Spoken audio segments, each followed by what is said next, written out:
পঞ্চগড়ের তেঁতুলিয়ায় শালবাহান তেল খনির পুনঃখনন দাবিতে মানববন্ধন ও র্যালি অনুষ্ঠিত হয়েছে। আজ শনিবার সকাল 11টায় পঞ্চগড় ঢাকা মহাসড়কের চৌরাস্তা বাজারের ঐতিহাসিক তেঁতুলতলায় সচেতন নাগরিক কমিটির ব্যানারে এই মানববন্ধন অনুষ্ঠিত হয়। সাংবাদিক এম এ বাসেত এর সঞ্চালনায় সচেতন নাগরিক কমিটির আহ্বায়ক অ্যাডভোকেট মনোয়ার হোসেন হানিফ বিশদভাবে বক্তব্য রাখেন। অন্যান্যদের মধ্যে বক্তব্য রাখেন গণমাধ্যম কর্মী ও নাট্যকার সরকার হায়দার আলী, প্রবীণ সাংবাদিক শিক্ষক সৌরভ আলী, ছাত্র প্রতিনিধি রাশিদ। পরবর্তীতে আমরা দেখলাম যে তেল কূপটিতে একটি তেল খনি তেল উৎপাদনের জন্য শালবাহান বর্ণের এলজিডি করেছে, একটা বাসও চলতো। আমরা অত গভীরে তখন যেতে পারিনি। এমন অবস্থায় তৎকালীন রাষ্ট্রপতি হুসাইন মোহাম্মদ এরশাদ উনি উদ্বোধনে চলে আসতে তেলের খনিতে আমাদের বিক্ষোভ নিজেরা স্কুলে স্কুলে আমরা তরুণ নির্মাণ করলাম। শালবাহান রোড ক্রান্তিগঞ্জ পঞ্চগড় থেকে অনেক পুরো তরুণ দেওয়া হলো শালবাহান পর্যন্তকে কাটো বনার দেওয়ার জন্য রাষ্ট্রপতি এরশাদকে। আমরা শালবাহান রোডে বসে রইলাম। উনি কি করলো, হেলিকপ্টারের ডাইরেক্ট কর্মস্থল শালবাহানে ঢুকে গেল। আমরা খবর পাইলাম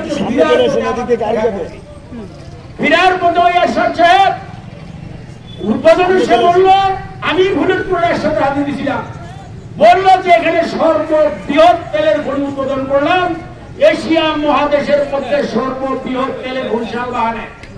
ফুলের তোরা আমরা তরুণ দিলাম, উনি চলে গেল। এরপরে তেলের খনি কি হইলো, লোকজন আসে, দর্শকরা দেখতে আসে, আমাদের লোকজন তো ভিতর ঢুকতে পারে না। এই অবস্থায় রাতারাতি কিছুদিন পরে এই যে আন্তর্জাতিক যে টেন্ডারটা দেওয়া হয়েছিল, এই টেন্ডারটা ফ্রান্সের পোস্টাল কোম্পানি দিয়েছিল। এই টেন্ডারের মধ্যে দুবাই সংযুক্ত আরব আমিরাতের টেন্ডারের সেকেন্ড বিডে ছিল, সেইখানে তারা দিল না। ভারতের দাদাগিরি করে ফ্রান্সের পোস্টাল কোম্পানিকে সেই টেন্ডারটা নেওয়া হয়েছিল। সংগ্রামী সাথী ও বন্ধুগণ, সেই যখন তেল বাইর হইল ৬০০০ ফুট গভীরে, তারপরে ২০০০ ফিট তেলের মুখটা করা হইল কি ১২ ইঞ্চি ব্যাসার্ধে ২১টা ট্যাঙ্কি লাগানো হয়েছিল শালবাহানে তেল স্টক রাখার জন্য।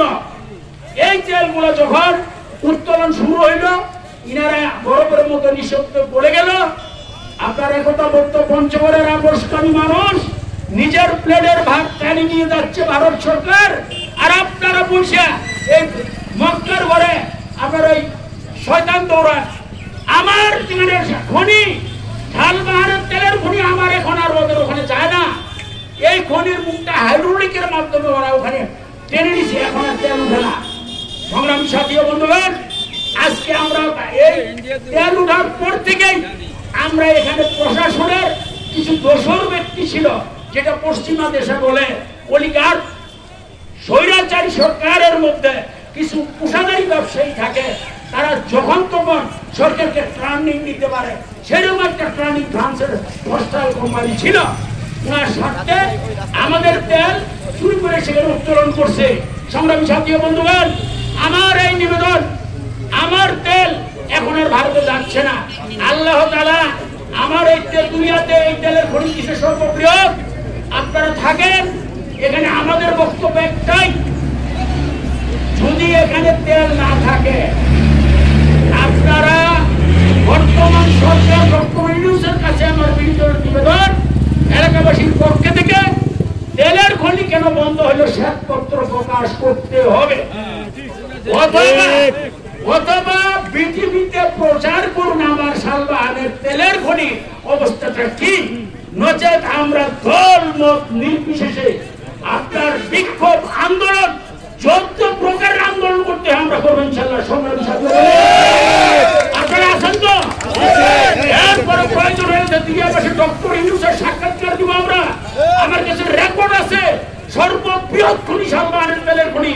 আমরা কয়দিন বেঁচে থাকবো, পরবর্তী প্রজন্মের জন্য, আপনারা ইতিহাস সৃষ্টির জন্য পঞ্চগড়ে এই আপসকামী মনোভাবের এই যে আমাদের তেল, এই খনিটার জন্য আমরা যত প্রকার আন্দোলন করব, আপনারা আমাদের সাথে থাকবেন তো ইনশাআল্লাহ।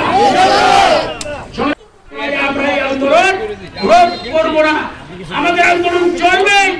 কে এটার উত্তর হয় না, সর্বত্র প্রকাশ করেন গ্যাজেটের মাধ্যমে, নচেত বিজেপিতে প্রচার করেন, নইলে আমরা বলব এই দূষণ ভারতের দাদাগিরিতে পলিসি মেকার আক্রান্ত করে আমার এই রেলের খনিতে গলা টিপে হত্যা করেছে।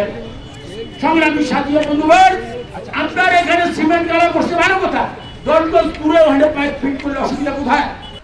এই পর্যায়ে আমাদের এই র্যালি নিয়ে আমরা সামনে একটু অগ্রসর হবো উপজেলা পরিষদের দিকে, এরপরে র্যালি সেখান থেকে ফিরে আসে আবার তেঁতুলতলায় আমরা শেষ করে তেলের খনি তেলের খনি করতে হবে করতে হবে করতে হবে।